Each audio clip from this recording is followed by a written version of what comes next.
네, 여러분 안녕하십니까? 젊어지는 피부, 건강한 피부 정준호 쇼를 시작하도록 하겠습니다. 오늘은 11월 24일입니다. 11월도 이제 마지막 주에 도달했고요. 이제 한 달뿐이 안 남은 2025년인 것 같습니다. 여러분들 한 해 마무리 잘 하시도록 하고 또 더 건강하시기 바랍니다.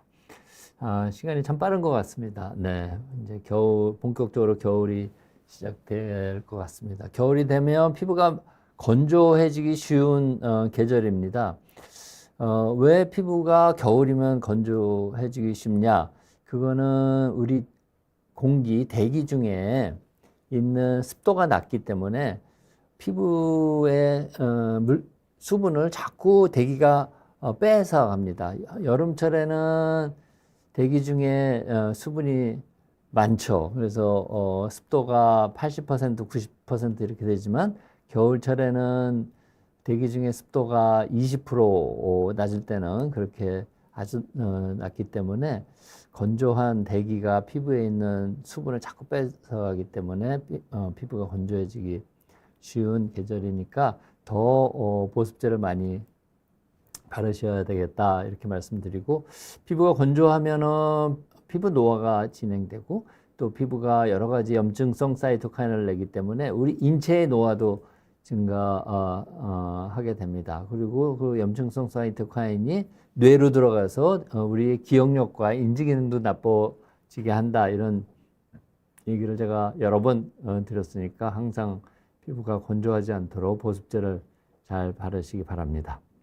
네, 오늘 제가 준비한 내용은 지난 시간에 이어서 민감성 피부에 관한 겁니다. 제가 지난 시간에 민감성 피부가 무슨 병이고 또 원인이 뭐고 어떻게 우리가 병원에서 치료를 하는지에 대해서 얘기를 들었는데 아마 많은 분이 그게 뭐였더라 이렇게 좀 잊어버리셨을 수도 있기 때문에 제가 오늘 민감성 피부에 좋은 생활 속 피부 루틴 18가지에 대해서 설명을 하기 전에 복습 시간을 슬라이드 한 장으로 설명을 다시 한번 드려보도록 하겠습니다. 네, 민감성 피부, 영어로는 sensitive skin이라고 합니다. 민감성 피부는 이 병명이 아닙니다. 질환명이 아니고 피부의 상태를 나타내는 단어가 되겠습니다. 민감성 피부. 내 피부가 민감해, 이렇게 얘기하시는 분들이 상당히 많죠. 그래서 민감성 피부의 정의를 보면 외부 자극, 예를 들어 화장품을 바른다거나 아니면 외부 환경이 급격하게 변하는, 온도 변화, 예를 들어 밖에 찬 데 있다가 안으로 들어온다거나 또 안에 더운 데 있다가 안으로 들어온다거나 또 자외선을 오랫동안 갑자기 센 자외선을 본다거나 이런 게 다 피부에 자극이 되지 않겠습니까? 그래서 이런 화장품을 바른 후에 1, 2분 동안 피부가 이제 민감해지는 거죠. 그리고 온도의 변화가 있을 때도 피부가 민감해지고 자외선을 받아도 피부가 민감해지는 그런 피부를 우리가 민감성 피부라고 합니다. 정상인 피부인 경우에는 화장품을 발랐다고 피부가 민감해지지 않고 또 기온의 변화나 자외선을 어느 정도 받다고 피부가 민감해지지는 않습니다. 그래서 정상 피부와 반대되는 경우로 이런 외부 자극이 있을 때 피부가 민감해지는 경우를 우리가 민감성 피부라고 합니다. 민감성 피부는 얼마나 흔하냐? 제가 지난 시간에 말씀드렸습니다. 우리나라에서 몇 편의 논문이 나와 있습니다. 우리나라 사람들이 피부가 얼마나 민감한지 그거를 조사한 논문을 보면 전 인구, 우리나라 전 인구의 50% 정도가 나는 피부가 민감해, 이런 민감성 피부를 갖고 있는 것으로 조사되고 있고요. 미국에서 나온 논문도 봐도 약 50% 정도, 뭐 논문에 따라 좀 다르지만 40% 또는 60%의 미국 국민의 40 내지 60% 정도가 민감한 피부다, 이렇게 보고되고 있고요. 유럽에서 나온 논문도 대개 보면은 한 반 정도의 유럽 사람들이 민감한 피부다 이렇게 보고되고 있습니다. 이걸 봐서 전 인류의 인류 중에 피부가 한 50% 정도는 굉장히 민감한 상태다 하는 것을 알 수가 있고요. 외부 자극이 이제 피부에 도달했을 때 보통은 이제 피부 발진 없이 그냥 느낌만 변하는 경우가 있습니다. 따끔따끔하거나 화끈화끈하거나 피부가 가려워지거나 하는 경우가 있습니다. 그러니까 예를 들어 화장품을 발랐더니 바르는 순간부터 한 1, 2분 동안 피부가 따끔거리고 화끈거리고 가려운 증상이 있다가 2, 3분 후에 좋아지고, 또는 자외선을 봤더니 자외선을 보고 몇 분 후에 피부가 화끈화끈하고 따끔거리거나 가려운 경우, 피부에 발진이 없이 그런 느낌만 느끼는 경우도 있고, 이런 증상과 더불어서 피부가 붉어지거나 아니면 피부에 하얀 껍질이 일어나거나 피부에 뾰루지가 생기는 경우도 있습니다. 그래서 민감성 피부는 크게 이렇게 네 가지 유형으로 나눕니다. 첫 번째 유형은 민감형이라고 그래가지고 피부에 아무런 발진이 생기지 않고 이런 외부 자극을 피부가 받게 됐을 때 따끔따끔하거나 아니면 화끈화끈하거나 가렵게 되거나 피부가 땡기거나 이런 느낌만 있는 경우를 우리가 민감형이라고 분류하고 있고요. 두 번째는 이런 주관적인 증상과 더불어서 피부가 붉어지거나 아니면 뾰루지가 생기거나 약간 붓거나 하는 이런 피부에 발진이 생기는 것을 우리가 알러직 타입이라고 그래서 우리말로는 알러지 유형이라고 우리가 구분하고 있고, 또 세 번째 유형으로는 여드름 유형입니다. 그래서 면포라든가 구진이라든가 여드름처럼 보이는 그런 피부 발진이 생기면서 이런 감각이 이제 느껴지는 경우, 이제 증상이 느껴지는 경우를 우리가 여드름 유형이라고 그러고, 또 마지막으로 주사 피부염 유형인 경우도 있습니다. 얼굴이 홍반이 심하고 플러싱이라고 하죠. 그다음에 뾰루지도 생기면서 따끔거리고 화끈거리고 가려운 그런 증상이 생기는 이런 네 가지 유형의 민감성 피부가 있습니다. 제가 지난번 시간에 민감성 피부의 원인에 대해서 말씀드렸는데 피부 장벽이 약해지고 또 피부에 염증이 심해지고 또 하나는 피부에 있는 신경이 과민해지는 게 옛날부터 민감성 피부의 원인이다 이렇게 생각을 하고 있었는데, 서울대병원 피부과 제 실험실에서 그런 세 가지가 다 한 가지 원인 때문에 기인한 거다. 그 원인이 아디포넥틴이라고 하는 단백질이 부족해서 생긴 거다 하는 것까지 지난 시간에 말씀을 드렸습니다.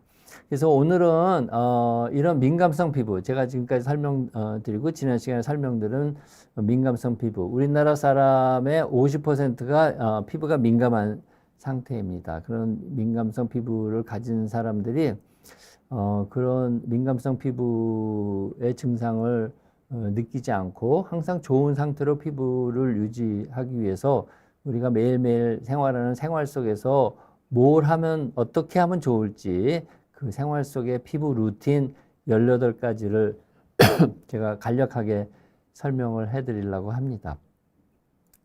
첫 번째 큰 카테고리로 피부 자극 및 피부 장벽 손상을 최소화하기 위한 노력이 필요하다는 겁니다. 피부 장벽을 이 손상되는 게 민감성 피부의 중요한 원인이기 때문에 피부 장벽 손상을 최소화하고 피부에 자극을 덜 받게 하기 위해서 우리 생활 속에서 피부에 자극을 주고 피부 장벽을 손상시키는 그런 행동들을 피해야 되겠죠. 첫 번째가 얼굴을 세안을 하는 겁니다. 우리가 적어도 아침에 일어나서 또 저녁에 집에 와서 주무시기 전에 2번은 얼굴을 세수를 하게 되는데, 이 세안 시 자극을 최소화하게 얼굴을 닦는 게 좋죠. 너무 빡빡 문진다거나 그러면 안 좋고, 부드럽게 거품을 이용해서 몇 번, 얼굴에 묻은, 이제 오염 물질을 살살 제거하는 그런 아주 부드럽게 세안하는 노력이 필요하고요. 두 번째는 이 세안제를 얼굴 닦을 때 세안제를 쓸 때는 순한 저자극의 세안제를 선택하셔서 사용하셔야 되고, 가장 중요한 게 약산성 클렌저. 이 세안제가 반드시 산도가 약산성인 클렌저를 사용해야 된다는 것입니다. 그 이유는 뭐냐? 우리 피부가 정상적으로 산도가 pH 5에서 5.5 정도의 약산성을 띠고 있기 때문에 당연히 얼굴을 닦는 세안제도 약산성 클렌저를 사용을 해야 되고요. 또 얼굴을 닦을 때 아주 뜨거운 물로 닦는 분들이 있어요. 내가 얼굴에 묻어있는 균을 뜨거운 물로 죽이겠다, 이런 생각을 하시는 분도 간혹 있고요. 또 어떤 분들은 굉장히 찬물로 세수를 하는 경우도 있어요. 모공을 시켜서 모공을 통해서 뭐가 들어가는 것을 막아보겠다, 이런 잘못된 상식을 가지고 아주 뜨거운 물이나 아주 차가운 물로 세안을 하시는 경우가 있는데, 그거보다는 미지근한 물, 우리 피부의 온도와 동일한 온도의 미지근한 물로 세안을 하시는 것이 피부의 자극과 피부 장벽 손상을 최소화합니다. 너무 뜨거운 물로 하면 피부 장벽에 있는 기름막의 구조를 변형시켜서 피부 장벽의 기능을 손상시킬 수도 있습니다. 또 아까 약산성 세안제를 사용해야 된다고 했는데, 고용 비누, 이제 보통 집에 이제 세면대 위에는 고용 비누가 하나씩 있죠. 근데 그 고용 비누는 강알칼리성입니다. pH가 9 이상 10, 이는 강알칼리성이기 때문에 고용 비누는 피부 건강에 굉장히 나쁘다, 이렇게 말씀드리고, 이 액상의 클렌저 중에 그 일부는 중성인 경우도 있어요. 그래서 중성이나 알칼리보다는 약산성의 클렌저를 사용하는 게 좋습니다. 그래서 피부 루틴 18가지 중에 4가지가 5가지가 이제 피부 자극 및 피부 장벽을 손상을 최소화하는 건데, 마지막으로 물기를 이제 제거할 때 수건으로 이렇게 막 문지르지 말고 수건으로 이렇게 톡톡 해서 피부 장벽이 손상되지 않도록 물기를 톡톡 제거하는 게 좋겠다, 이런 생각이 듭니다. 두 번째는 이 자외선이 피부 장벽을 손상시키는 아주 나쁜 외부 자극입니다. 그래서 자외선 차단제를 사용하는 게 좋고요. 앞에서 제가 민감성 피부의 유형 중에 여드름 유형과 주사 피부염 유형이 있다고 말씀드렸는데, 사실 여드름과 주사 피부염이 자외선에 의해서 나빠지는 게 잘 알려져 있습니다. 그래서 자외선 차단제를 잘 사용하는 게 좋고, 자외선 차단제는 이제 2가지가 있죠. 그래서 무기자차 자외선 차단제, 이거는 티타늄 다이옥사이드나 징크 옥사이드 같은 메탈 성분을 이 작은 입자로 만들어요. 그 입자 크기가 200나노미터에서 500나노미터까지의 작은 입자를 만듭니다. 그래서 그 입자로 된 무기자차 자외선 차단제를 얼굴에 바르면 그 입자가 얼굴에 이렇게 덮여 있는 거죠. 그래서 외부에서 자외선이 들어오면 그 입자가 자외선을 반사시켜서 피부에 도달하지 않게 하는 효과가 있고, 또 200나노미터 이상의 큰 입자는 피부 속으로 들어갈 수가 없습니다. 그래서 흡수돼서 우리 몸에 나쁜 영향을 미치는 그런 염려도 없고, 그래서 무기자차 자외선 차단제가 좋긴 한데, 문제는 크기가 큰 메탈 입자가 얼굴에 이렇게 두껍게 있기 때문에 발라보시면 알지만 페인트 칠한 것처럼 얼굴에 허연 백탁이 계속 남아 있습니다. 그래서 얼굴 허옇게서 밖에 나다니기가 어렵지 않습니까? 그래서 미용적으로 사용하기가 굉장히 어렵다는 있다는 그런 문제가 있습니다. 그래서 밖에 많이 돌아다니지 않고 집안에서 정원을 가꾼다든지 뭐 그런 거 할 때는 이제 무기자차 자외선 차단제가 좋지만 사회생활을 하는 경우에는 유기자차 자외선 차단제를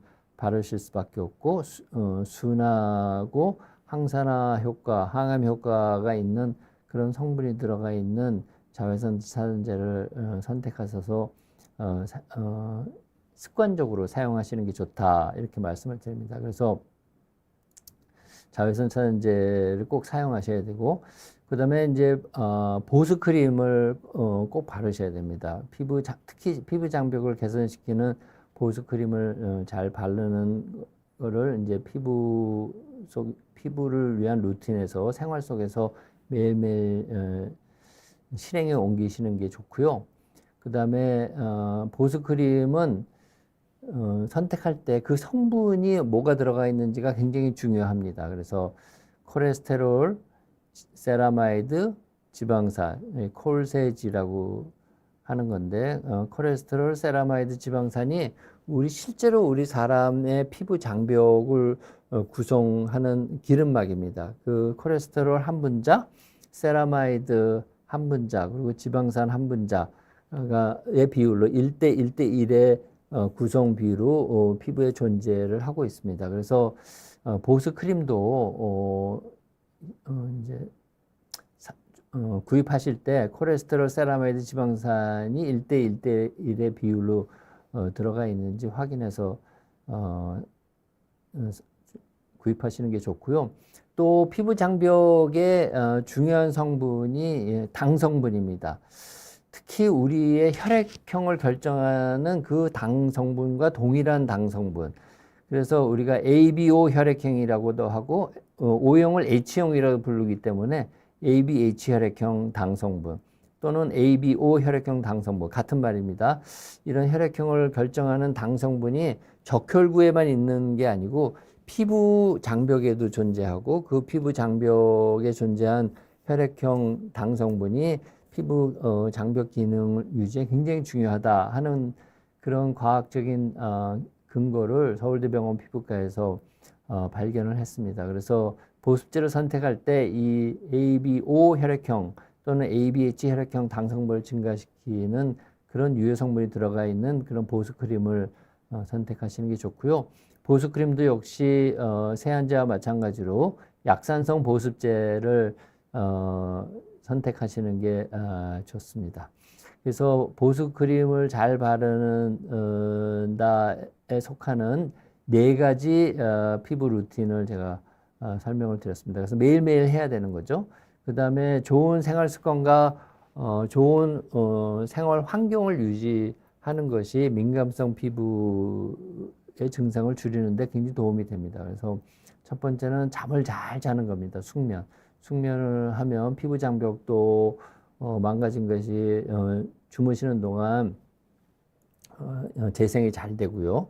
또 스트레스도 해소할 수 있고 해서 여러 가지 면에서 민감성 피부에 도움이 된다 하는 게 잘 알려져 있고 또 스트레스를 받으면 코티졸이라는 스트레스 호르몬이 증가돼서 그 코티졸이 혈중 내에 증가하면 피부에 피부 장벽을 망가뜨리게 됩니다. 그래서 스트레스를 예방하도록 노력을 해야 되고 그러기 위해서 이제 규칙적인 운동이 스트레스 해소에도 도움이 되고 또 운동을 하면 피부에 흐르는 혈류량이 증가해서 피부에 영양분이나 산소 공급이 많아져서 피부 장벽 개선 재생에도 굉장히 도움이 된다 이렇게 알려져 있고요.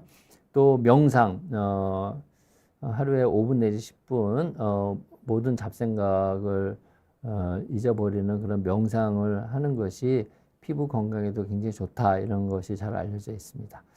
그 다음에 실내 습도가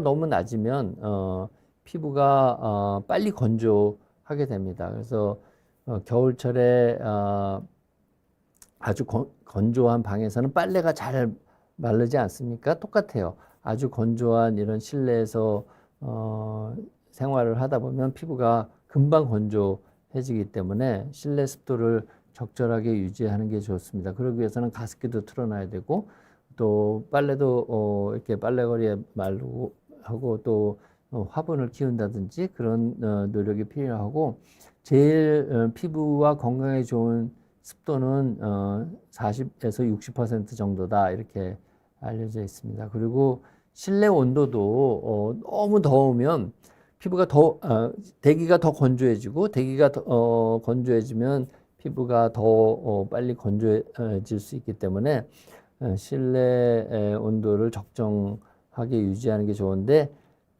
우리 건강에도 좋고 피부 건강에도 좋은 실내 온도가 20도에서 22도로 알려져 있습니다. 제가 서울대병원 피부과에서 건조한 것 때문에 이제 피부가 가려워지고 노인성 건조증이죠. 피부에 습진이 많이 생기는 그 할아버지 할머니들을 많이 진료했는데 제가 실내 온도를 20도에서 22도로 유지하십시오. 그러면 너무 추워서 이게 힘들다고 하시는 할머니 할아버지들이 상당히 많으셨어요. 그래서 제가 내복을 입더라도 실내 온도는 이렇게 하는 게 좋다 이렇게 말씀을 드리고 사실 조금 견뎌보시면 괜찮습니다. 그 다음에 민감성 피부는 화장품 특히 색조 화장품이나 색조 화장품이 이제 모공도 많고 그래서 색조 화장품은 거의 사용하지 않으시는 게 좋고 기초 화장품도 자극이 되고 피부를 민감하게 만들 수 있기 때문에 화장품 사용을 자제하는 게 좋다 이렇게 말씀을 드립니다. 그래서 제가 오늘 큰 카테고리로는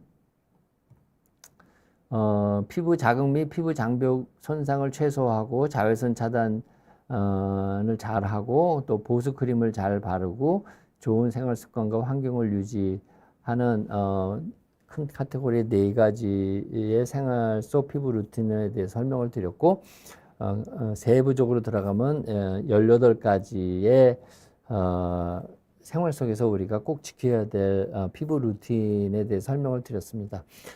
18가지 많기도 하지만 그렇지만 하나하나 따져보면 그렇게 어려운 게 없습니다. 그래서 여러분들 다 쉽게 할 수 있는 거고요. 메모지에 다 적어서 화장대에 붙여 놓으시거나 아니면 목욕탕 유리에 붙여 놓으시고 생활 속에서 이런 생활 속의 루틴, 생활 습관을 갖고 계신다면 피부를 항상 더 젊고 건강하게 유지하고 피부가 민감해지는 것을 예방할 수 있겠다 이렇게 말씀을 드리면서 오늘 제가 준비한 설명은 여기까지 드리도록 하겠습니다. 제가 오늘 여러분에게 드리려고 보습크림 하나 피부 장벽을 튼튼하게 하는 아까 보습제 3가지 조건 말씀드렸죠. 콜레스테롤, 세라마이드, 지방산이 1대 1로 들어가 있어야 되고 또 ABH 또는 ABO 혈액형 당을 증가시키는 그런 유효 성분이 들어가 있어야 되고 또 약산성 보습제인 이 D 모이스처 크림을 하나 선물로 가져왔고요.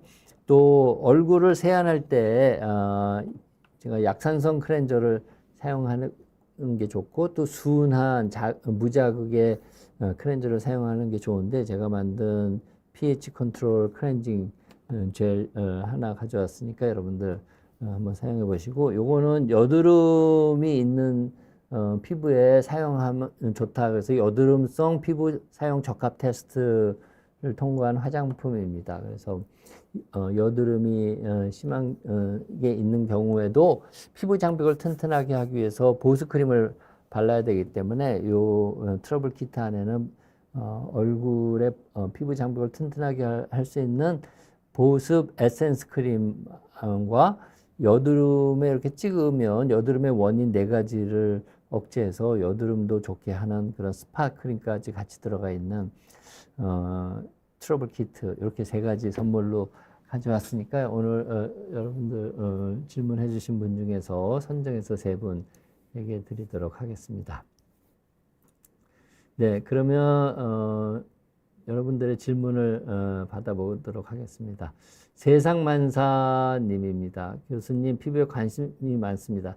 근데 요즘에는 남녀노소 하실 거 없이 전부 피부에 관심이 많으세요. 그래서 피부에 관심이 많은 건 좋은 일이고 피부가 굉장히 중요한 장기거든요. 피부가 젊고 건강해야 우리 몸, 간, 콩팥, 뭐 뇌, 근육, 뼈 이런 게 다 건강할 수 있기 때문에 피부에 관심이 많이 가지셔야 됩니다. 민감성 피부에 좋은 성분으로 세라마이드, 마데카소사이드가 자주 나오는데 실제로 효과가 있나요? 네, 제가 말씀드렸죠. 우리 피부 장벽이 일단 튼튼해야 민감해지지가 않습니다. 그래서 피부 장벽을 튼튼하게 하기 위해서는 피부 장벽을 구성하는 성분, 지질 성분이죠. 그게 콜레스테롤, 세라마이드, 지방산. 이것이 1대 1대 1의 비율로 들어가 있습니다. 그래서 세라마이드는 지질 성분으로서 상당히 중요한데 세라마이드 하나만 갖고는 충분하지 않고요. 콜레스테롤 한 분자, 세라마이드 한 분자, 지방산 한 분자 이렇게 구성 비율에 맞춰서 우리가 발라줘야 되는 거고 마데카소사이드는 제가 잘 모르겠습니다. 사실 제가 서울대병원 피부과에서 피부 연구를 많이 한 사람이고 또 피부에 좋다는 성분들의 논문도 많이 읽어봤는데 사실 마데카소사이드에 대한 논문은 그렇게 많이 나와 있지는 않습니다. 근데 저거를 활용해서 약도 만들고 또 화장품도 만드는 회사가 있잖아요. 그 회사에서는 이제 저거를 마케팅을 많이 해서 좀 유명해진 성분이긴 한데 실제로 피부과 의사들 사이에서 얼마나 저것이 좋은 성분을 인정받고 있는지는 저는 잘 모르겠고 그렇게 국제적으로 많이 알려진 바는 거의 없다 이렇게 저는 알고 있습니다. 네. 그 다음에 깡깡깡님입니다. 모낭충을 완벽하게 제거할 수 있는 건지 그리고 수란트라가 도움이 되는지 궁금합니다. 네, 모낭충은 상재균이에요. 상재균. 상재균이라고 하면 누구나 정상적으로 갖고 있다는 겁니다. 저 모낭에도 모낭충이 한두 마리는 있습니다. 깡깡깡님도 있으실 거고 거의 100% 모든 사람의 얼굴 모낭에는 모낭충이 많지는 않지만 한두 마리가 있습니다. 근데 무슨 이유인지 모낭충이 한두 마리가 아니고 수십 마리, 모낭 하나에 수십 마리씩 이렇게 증식하는 경우에는 그 모낭충 때문에 피부에 문제가 생길 수가 있겠죠. 그래서 모낭충을 완벽하게 제거할 수 있는 건지 물어보셨는데 이거는 상재균이기 때문에 누구나 한두 마리 갖고 있고 이 수란트라가 도움이 되는지 여쭤보셨는데 수란트라를 바르면 모낭충이 죽습니다. 그래서 수란트라 오래 바르면 모낭충이 싹 죽겠죠.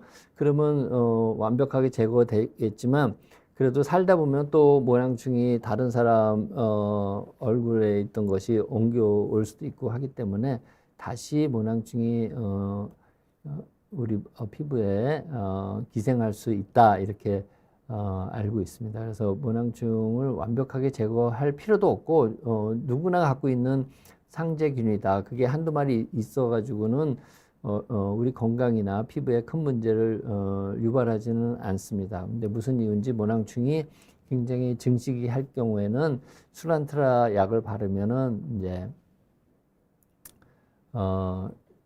모낭충을 죽일 수는 있다. 그래서 도움은 된다. 이렇게 설명을 드리겠습니다. 네. 그 다음 성이름님의 질문을 보겠습니다.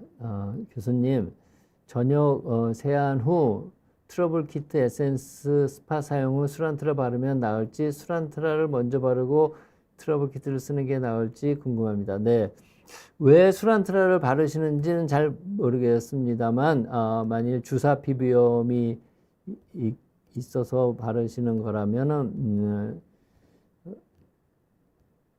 뭐 이해는 하겠습니다. 근데 이제 수란트라는 약이잖아요. 그러니까 무슨 증상이 있고 처방을 받아서 피부과 전문의가 이걸 바르는 것이 안 바르는 것보다 도움이 된다 했을 때만 바르시도록 하고요. 수란트라를 바를 필요 없는데 바르실까 봐 제가 염려가 돼서 말씀을 드리는 거고, 바르는 순서는 크게 상관이 없습니다. 그래서 트러블 키트 에센스 크림과 스팟을 사용한 다음에 수란트라 끝에 살짝 바르셔도 되고요. 수란트라 먼저 바르시고 트러블 키트에 들어가 있는 에센스 크림 바르시고 또 스팟 제품을 거기 여드름에 발라도 상관은 없다, 이렇게 말씀을 드립니다. 그래서 큰 지장은 없습니다. 네, 그 다음에 마음 편한 하루님의 질문입니다. 질문 내용은 자외선 차단제는 두껍게 발라야 효과가 있다고 하는데 대부분 얇게 바르지 않나요? 티나지 않게 바르고 효과 볼 수 있는지 궁금합니다. 네, 정말 중요한 질문이세요. 우리가 자외선 차단제를 바르는 이유는 피부 노화도 예방하고 피부암도 예방하고, 최근에는 자외선이 우리 머리도 나쁘게 한다, 이런 게 잘 알려져 있기 때문에 꼭 발라야 되고, 특히 세계보건기구 WHO에서는 자외선을 1급 발암물질로 규정을 하고 자외선을 잘 발라라, 아니면 피부암이 생긴다, 이렇게 공고를 하고 있습니다. 그래서 자외선 차단제를 발라야 되는데, 자외선 차단제를 바를 때는 몇 가지 주의사항이 있습니다. 첫 번째는 우리 마음 편한 하루님이 질문하신 자외선 차단제를 얼마나 두껍게 발라야 하는가 하는 문제입니다.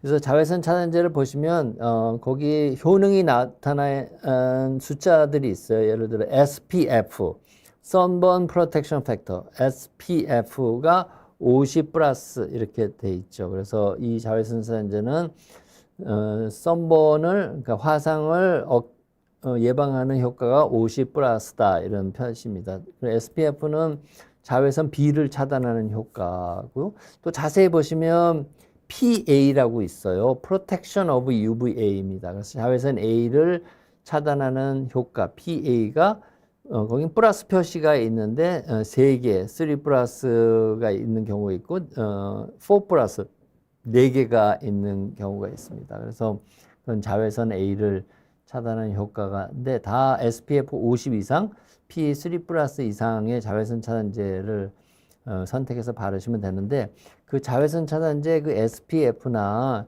PA를 테스트하기 위해서 식약처에서 요만큼 바르고 테스트해야 된다 하는 게 나와 있습니다. 그게 얼마냐면 피부 1cm, 가로, 세로 1cm, 1cm. 그러면 1제곱센티미터잖아요. 1제곱센티미터 넓이에 자외선 차단제를 2mg 바르도록 되어 있습니다. 그래서 우리 얼굴 넓이를 알아야 되겠죠. 그래서 서울대병원 피부과에서 우리나라 사람들 얼굴 넓이를 측정한 논문이 있어요. 거기 보면은 우리나라 남성의 얼굴 면적이 500제곱센티미터입니다. 500제곱센티미터. 제 얼굴도 한 500제곱센티미터쯤 될 겁니다. 그리고 여성은 400제곱센티미터입니다. 그래서 남성의 경우에는 500제곱센티미터 곱하기 2mg. 제가 아까 1제곱센티미터당 2mg 발라야 된다고 말씀드렸지 않습니까? 그러니까 얼굴 면적이 500제곱센티미터니까 500 곱하기 2mg 하면 1000mg입니다. 1000mg이 1g이죠. 여성의 경우는 400제곱센티미터에 1제곱센티미터당 2mg 발라야 되니까 400 곱하기 2 하면 800mg이죠. 그러면 0.8g입니다.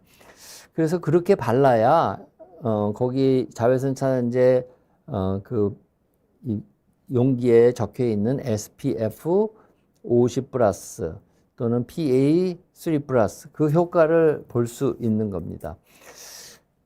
만일 1제곱센티미터, 1cm, 1cm, 가로 세로 1cm, 1제곱센티미터에 2mg을 바르라는 권장량의 반을 바르면 효과가 반으로 떨어질 거라고 생각이 되지만 그렇지 않고 기하급수적으로 떨어져서 2의 2승, 그러니까 4분의 1로 떨어집니다. 그래서 SPF 50짜리를 바르면 2mg 바르면 50이 나오지만 반으로 바르면 4분의 1로 떨어져서 SPF 12.5분이 안 바르는 거예요. 또는 3분의 1을 바른다. 그러면은 3분의 1로 감소되는 게 아니라 9분의 1로 감소됩니다. 그러면 SPF 50에 9분의 1이면 한 5.5 정도, SPF 5.5 정도니까 거의 효과 없는 자외선 차단제를 바르는 거나 동일합니다. 그래서 자외선 차단제는 피부 1제곱센티미터당 2mg을 바르시는 게 굉장히 중요합니다. 우리나라 일반 사람들이 자외선 차단제를 한번 바를 때 얼마를 바르는지 궁금하잖아요. 그래서 그거를 조사한 논문이 있습니다. 그래서 그 논문을 보면 보통 3분의 1 정도 바르세요. 3분의 1을 바르면 자외선 차단제 효과는 9분의 1로 떨어지기 때문에 거의 효과가 없는 거죠. 근데 교수님, 저울이 없는데 한 번 바를 때 몇 g인지 그걸 어떻게 일일이 재서 발라요? 그렇게 생각이 되잖아요. 근데 대략적인 방법이 있습니다. 여기 손가락의 한 마디, 요걸 원 핑거 팁이라고 하는데 요걸 치약 짜듯이 자외선 차단제를 두껍게 이렇게 꽉 이게 두껍게 꽉 여기를 채울 수 있게 짜면은 0.5g 정도 됩니다.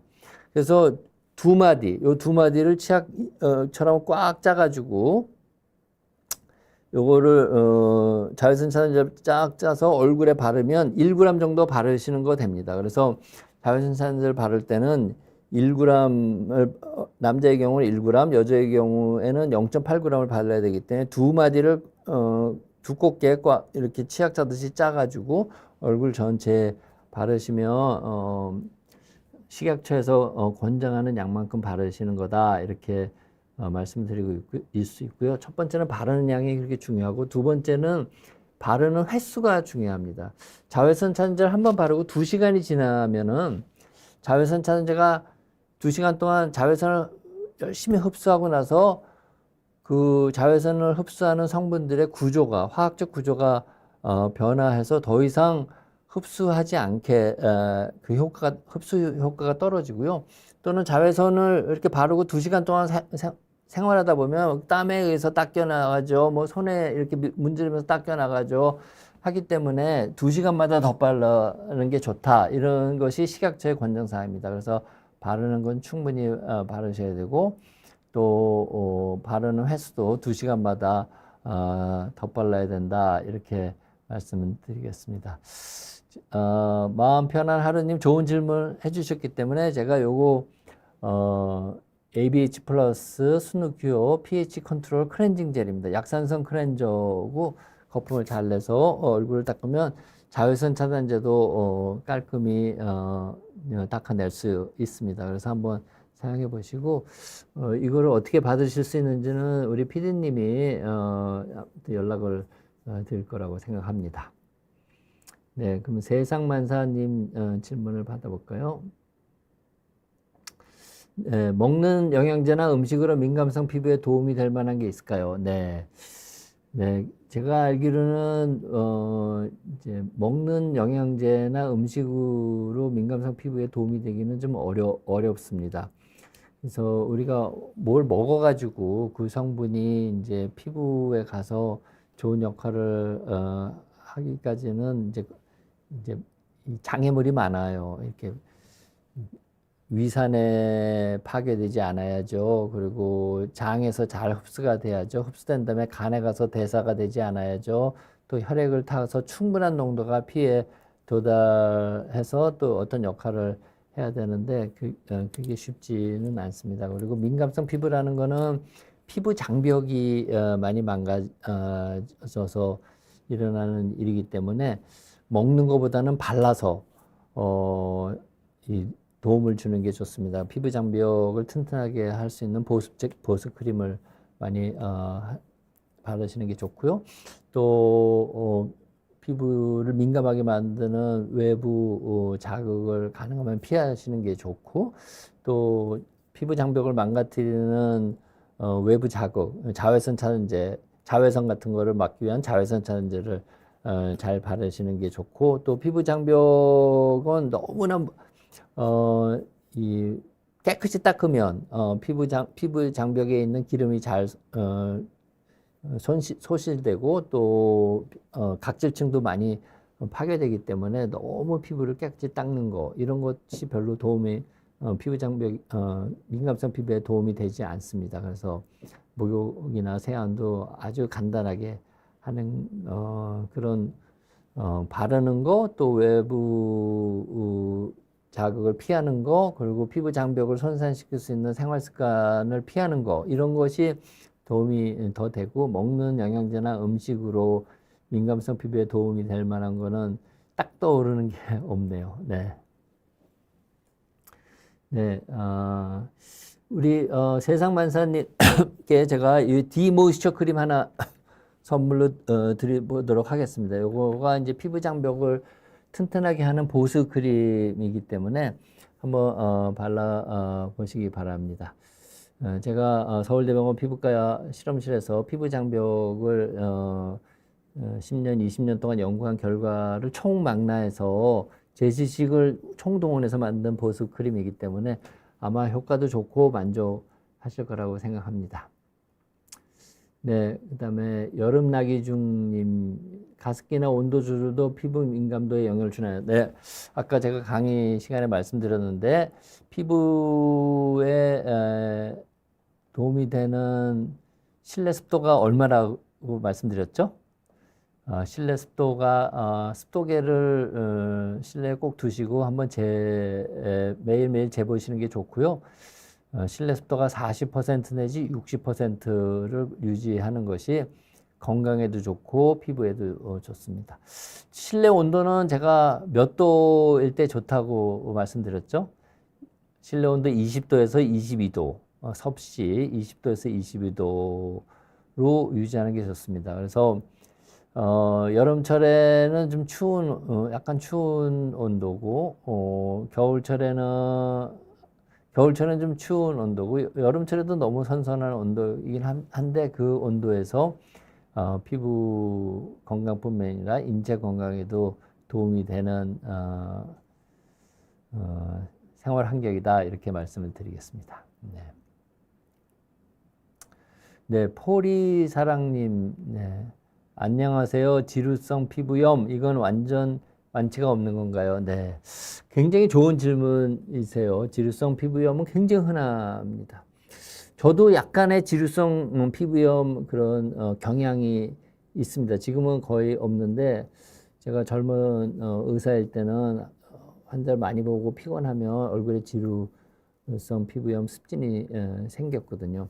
지루성 피부염의 발생 기전을 이해하셔야 됩니다. 지루성 피부염이라는 게 뭐냐면 우리 피부에 피지를 분비하는 피지샘이 있어요. 피지샘이 어디에 많냐? 얼굴에 참 많습니다. 얼굴에 피지를 분비하는 피지샘이 상당히 많고 머리에 많아요. 머리에 피지샘이 많고요. 그 다음에 가슴의 윗부분에 피지샘이 많고 등의 윗부분에 피지샘이 많습니다. 그래서 주로 얼굴, 머리, 가슴 윗부분, 등 여기에 피지샘이 많기 때문에 피지샘이 많으면 그 피지샘에서 피지 분비가 많아지겠죠. 그러니까 어떨 때 피지 분비가 많아지느냐? 피곤하거나 컨디션이 나쁘거나 할 때 피지샘에서 피지 분비가 많아집니다. 컨디션이 좋고 피곤하지 않은 정상 상태에서는 적당량의 피지를 분비하고 있습니다. 그 적당량의 피지가 우리 얼굴에 얇은 기름막을 만들기 때문에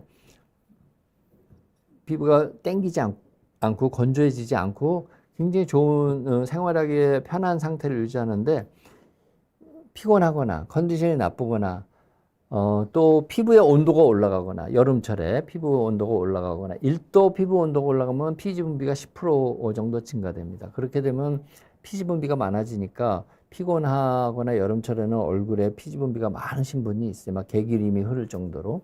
그 피지 분비가 많아지면 얼굴에 있는 세균이 상재균이죠. 피지를 분해합니다. 피지를 분해해서 지방산으로 바꿔요. 지방산으로 바꾸면 그 지방산 중에 일부가 피지에 염증을 유발하게 됩니다. 그래서 피곤하거나 컨디션이 나쁜 경우에 우리 얼굴이나 머리나 또 가슴 윗부분에 있는 피지샘에서 피지 분비가 많아지고, 피지 분비가 많아진 것을 피부에 있는 세균이 분해해서 지방산으로 바꾸고, 그 형성된 지방산이 피부에 염증을 유발하는 것이 지루습진입니다. 거기까지는 이해하셨죠? 지루습진은 그래서 피곤하거나 컨디션이 많을 때 주로 생겨요. 컨디션도 좋고 피곤하지도 않고 아주 몸 컨디션이 굿일 때는 지루습진의 증상이 거의 생기지 않습니다. 그런데 이제 피곤하거나 피지 분비가 많아지는 스트레스를 받거나 뭐 이렇게 하면 이제 얼굴에 지루습진이 생기고, 머리가 가렵고 머리에 비듬이 많아지고, 심한 경우에는 이제 가슴과 등에도 발진이 생기는 겁니다. 그래서 질문이 완치가 되느냐는 건데, 우리 얼굴이나 가슴이나 머리에는 피지샘이 존재합니다. 그리고 피지를 조금씩 누구나 만들고 있는 거예요. 컨디션이 나쁘면 다시 피지 분비가 많아질 수밖에 없는 겁니다. 그래서 피지샘이 있는 이상 피지를 안 만들게 할 수는 없잖아요. 그래서 컨디션이 나빠지면 자꾸 재발할 수 있는 병입니다. 그래서 완치가 힘들어요. 그렇기 때문에 지루습진은 우리 몸의 컨디션을 좋게 유지하는 게 상당히 중요하고요. 좋은 상태에 있다가 갑자기 나빠지려 그러면 내가 지금 피곤해서 내 몸에 있는 피지샘에서 피지를 많이 만들고 있구나. 그 피지샘에서 만든 피지가 지방산으로 바꿔가지고 내 피부에 염증을 유발하고 있구나. 그렇게 이해하시고, 증상이 심해질 때는 약한 스테로이드 연고를 바르시면서 염증을 가라앉히고 몸의 컨디션을 좋게 유지하는 노력을 하시면 된다. 이렇게 말씀을 드리겠습니다. 제가 포리사랑님이셨던가? 포리사랑님한테 요 트러블 키트 하나 드리도록 하겠습니다. 이건 여드름에 좋은 트러블 키트, 안에도 보면 에센스가 있고 피부 장벽을 튼튼하게 하고 있는 에센스가 있는데, 여드름도 피지 분비가 많아서 생기는 거고, 지루성 습진도 피지 분비가 많아지기 때문에 굉장히 연관이 있어요. 그래서 요거 바르시면 피지 분비도 좀 줄이고, 또 얼굴에 있는 세균도 좀 줄이고, 또 염증도 좀 줄이기 때문에 지루성 피부염이 있는 분이 사용해도 상당히 만족스러워 하시는 분이 많이 있습니다. 그래서 포리사랑 한번 트러블 키트를 하시고요. 우리 PD님이 어떻게 받으실 수 있는지 연락을 하실 거라고 생각합니다. 네, 시간이 많이 지나서 한두 분만 더 받아보고 이제 중지 마쳐야 될 것 같습니다. I am your fan 님입니다. 저는 코와 눈꺼풀 쪽에 건선이 있대요. 건선 소라이시스라는 이제 병이 있는 거죠. 7년 됐습니다. 예, 건선이 만성병입니다. 스테로이드 약을 먹는 동안은 괜찮아지는데 끊으면 돌아들어. 근데 제가 얼마나 건선이 심한지 모르겠는데, 스테로이드 약을 드시는 거는 절대 반대입니다. 그래서 스테로이드 연고를 바르셔야 되는데, 스테로이드 연고는 크게 효과가 먹는 약보다는 없죠. 그렇지만 스테로이드 약을 먹으면 끊으면 더 심하게 생기는 리바운드 현상이 있어서 절대로 드시면 안 됩니다. 스테로이드 연고는 크게 효과가 없다면 프로토픽이 잘 들으면 이제 프로토픽을 바르셔도 되는데, 다이보넥스는 좀 효과가 있긴 했는데 얼굴에 쓰셔도 됩니다. 얼굴에 쓰셔도 되니까 걱정하지 마시고 쓰시면 되고요. 이것도 계속 발라야만 해서 안 바르면 돌아오면 타버리네. 네, 그래서 건선이라는 병이 만성 염증성 병이고, 아직 원인이 딱 이거다 이렇게 밝혀진 게 없고 면역학적 기전이다 이렇게 좀 두루뭉실하게 알려져 있기 때문에 코와 눈꺼풀 쪽 이렇게 국소적으로만 있으면 저 같으면 다이버넥스하고 스테로이드를 번갈아가며 바르는 그런 치료를 해보겠다 이렇게 이제 말씀을 드리고요. 먹는 거는 여러 가지 부작용도 있고 약을 끊으면 다시 더 심하게 생길 가능성도 있기 때문에 저는 하지 않는 게 좋겠다 이렇게 말씀을 드립니다. 네, 지금 예정된 딱 시간이 돼서 여기까지 오늘 방송을 마치도록 하겠습니다. 제가 오늘과 지난 시간에 걸쳐서 민감성 피부, 센시티브 스킨에 대해서 설명드리고 생활 속에서 어떻게 민감성 피부에 좋은 생활 습관을 유지할 수 있는지 18가지 생활 속의 피부 루틴에 대해서 설명을 드렸습니다. 많은 도움이 되셨기를 바라고요. 제가 다음 시간에는 다른 주제로 여러분들을 찾아뵙도록 하겠습니다. 오늘 시청해 주셔서 정말 감사드립니다. 감사합니다.